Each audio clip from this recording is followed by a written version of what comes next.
Hello बच्चों, कैसे हैं आप?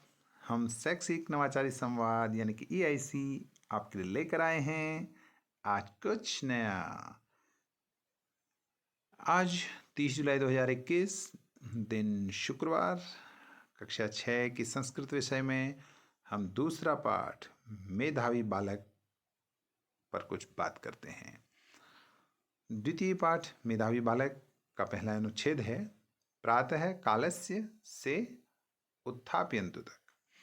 तो इसके शब्दार्थ इसमें हैं घंटी पंक्तिबद्धा कतार में षठ कक्षा या छठी कक्षा में, आगच्छति आते हैं, उपविशन्ति बैठ जाते हैं, पठित्वा पढ़कर, उत्थापयन्तु उठाएं।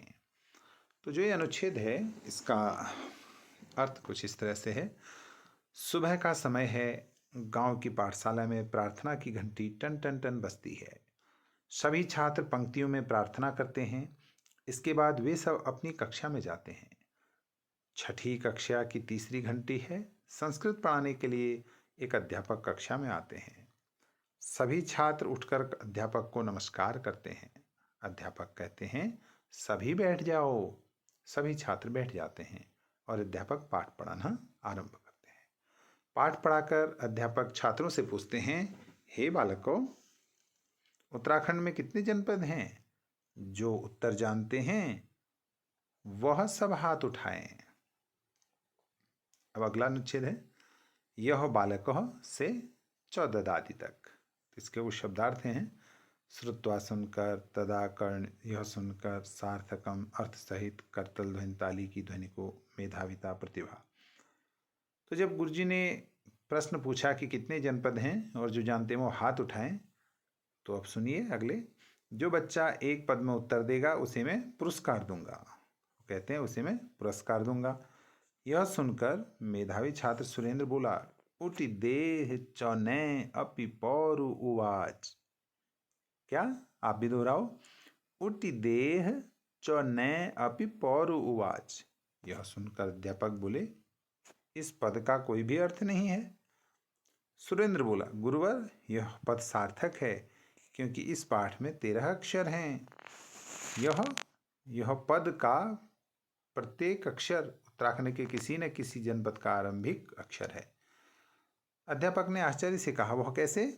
सुरेंद्र खुशी से कहता है, उ अर्थात उत्तरकाशी, टी से टिहरी, दे से देहरादून, हौ से हरिद्वार, चौ से चंपावत, नौ से नैनीताल, औ से अल्मोड़ा, पी से पिथौरागढ़, पौ से पौड़ी गढ़वाल, रू से रुद्रप्रयाग और उ से उधम सिंह नगर, बा से बागेश्वर और चौ से चमोली जनपद है।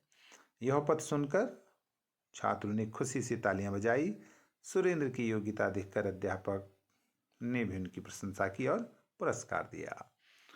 तो ठीक है बच्चों, तो हमको अगर अपने जनपदों के नाम याद रखने पूरे उत्तराखंड के, तो आप भी बोलो मेरे साथ, उटी देह चौने अपि पौरु उवाच।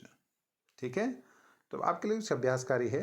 शब्दम योजित्वा लिखा, शब्दों को जोड़कर लिखो। जैसे है पठ धन कत्वा बराबर पठित्वा पढ़कर, श्रुधन कत्वा श्रुत्वा सुनकर। ऐसे ही आप ये नीचे के शब्दों को जोड़कर लिखो। दूसरा है उत्तराणी लिखत, उत्तराखंडे कति जनपदानि सन्ति, कितने जनपद हैं लिखो आप। फिर सुरेंद्र एक पदेन किम वदति, क्या बोला सुरेंद्र ने एक पद में, तो आप लिखिए इनको। तीसरा प्रश्न है उपसर्गान चित्वा शब्द निर्माणम कुरुत, उपसर्गों को देखकर शब्द निर्माण कीजिए। जैसे आ गच्छति, आगच्छ। ठीक है, ऐसे इनको करिए। तो ठीक है, आज के लिए इतना ही। अब कक्षा 7 में आज संस्कृत विषय में द्वितीय पाठ अस्माकं विद्यालय। अस्माकं से भवति तक जो अनुच्छेद है उसके शब्दार्थ हैं, मेरे साथ आप दोहराएंगे। अन्येभ्यः ग्रामेभ्यः, दूसरे गांव से, समागच्छन्ति आते हैं, स्वस्व कक्षायाम अपनी अपनी कक्षा में, पुरतः सामने, कलकूजनम चहचहाना, अधिगच्छन्ति प्राप्त करते हैं, ददाति देते हैं। ठीक है, तो अब इसका भावार्थ कुछ इस तरह से है कि हमारा विद्यालय गांव के समीप है। सुबह सुबह छात्र मेरे गांव से विद्यालय आते हैं। दूसरे गांव के छात्र भी यहाँ पढ़ने के लिए आते हैं।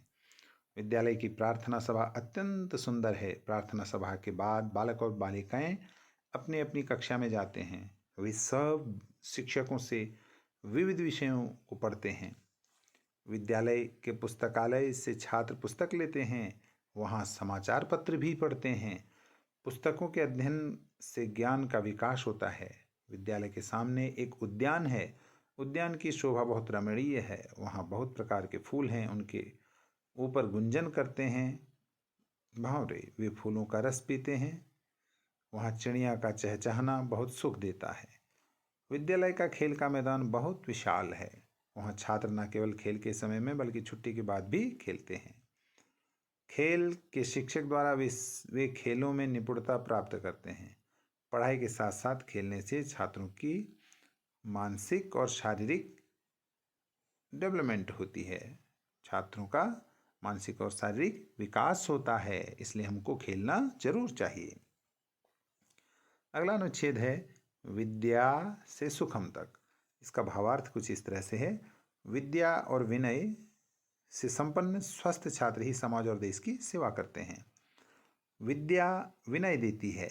विनय से योग्यता आती है। योग्यता से धन की प्राप्ति होती है और धन से धर्म और धर्म से सुख की प्राप्ति होती है। विद्या ददाति विनयम विनयम याति पात्रताम। ऐसे जो श्लोक है आप उसको याद भी करेंगे। तो अब इसमें अभ्यासकारी है आपके लिए। रेखांकितानि पदानि बहुवचने परिवर्तित। तो रेखांकित पद को बहुवचन में बदलो। और अगला है जैसे है जना आपणन क्रीडनानि क्रीडंती। जना क्या होगा, ठीक है, अंडरलाइन किया है जहाँ पर, वहाँ बहुवचन में बदलो। रेखांकितानि पदानि एक वचने परिवर्तित। तो जहाँ पर रेखा दी है जैसे ये है उद्यानानाम शोभा, यहाँ पर आप इनको एक वचन में बनाएंगे। ठीक है बच्चों। अब चलते हैं कक्षा 8 में। आज 30 जुलाई 2021 दिन शुक्रवार है। हम बात करते हैं द्वितीय पाठ में मम यात्रा वृत्तम। त्वा प्रत्यय में है। मम नाम से अशृणवम तक कुछ शब्दार्थ यहाँ पर दिए गए हैं। इनको आप पढ़ेंगे और मैं आपको हिंदी अनुवाद इसका बताता हूँ। मेरा नाम अभिनव है। मैं 8वीं कक्षा में पढ़ता हूँ। मेरा घर नैनीताल जिले के नथुआ खान गांव में है। गर्मियों की छुट्टियों के बाद जब मैं विद्यालय गया तब मेरे कक्षा अध्यापक ने पूछा, हे बालकों, ग्रीष्मावकाश में तुम कहाँ गए थे? तब आराधना बोली, श्रीमान जी, मैं ताजमहल देखने के लिए आगरा गई। केशव बोला, मैं अपनी माता के घर चमोली जिले को गया। तब मैंने भी कहा, मैं अपने परिवार के साथ हरिद्वार और ऋषिकेश गया। यह सुनकर कक्षा अध्यापक ने मुझसे कहा कि तुम अपनी यात्रा की बात संक्षेप में सुनाओ।